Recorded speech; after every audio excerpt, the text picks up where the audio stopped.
Al insertar el imán en la bobina, en la dirección de su polo norte, se da un incremento del flujo magnético, que concibe una corriente inducida con el fin de generar un campo magnético que contrarreste este aumento.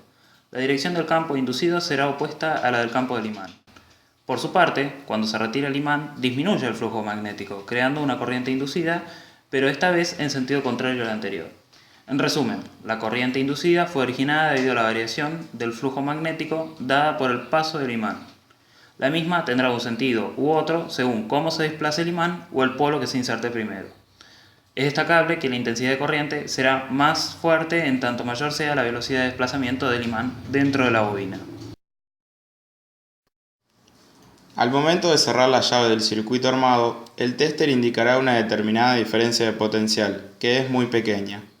Cuando se abre, la misma disminuye hasta hacerse nula. La diferencia de potencial es proporcional al número de espiras que presente el bobinado, por lo que a mayor número de vueltas existirá una tensión más significativa. Si se coloca una barra de hierro como núcleo conductor, el valor de la diferencia de potencial aumenta, ya que el mismo ofrece un camino con menor resistencia que el aire interior de la bobina para generar el paso de corriente.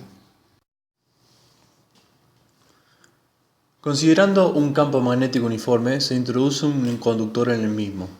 En dicho trozo de material se crea una FEM inducida, siempre y cuando el mismo se mantenga en movimiento. Sin embargo, para evaluarla no se tienen en cuenta ni el campo magnético ni la intensidad de corriente.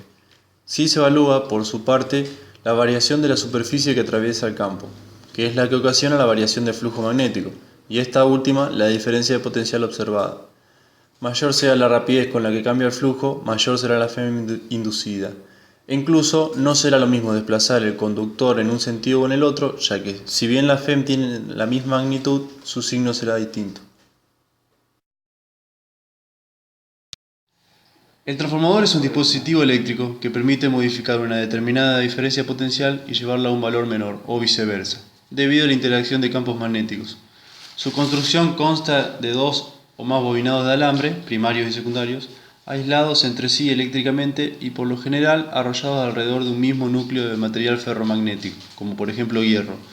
La única interacción entre bobinas es debido al flujo magnético que se genera en el núcleo ferromagnético.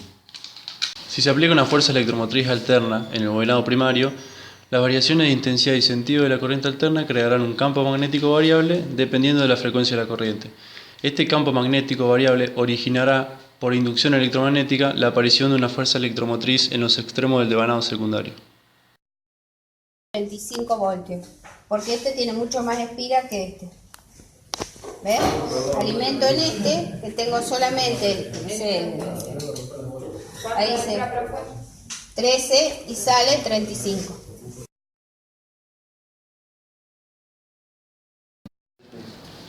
En este caso, tenemos un bobinado conectado a una determinada intensidad de corriente, el cual está junto a otro que posee en su interior un imán amarrado a un resorte. El resorte se mantiene fijo gracias a un soporte universal.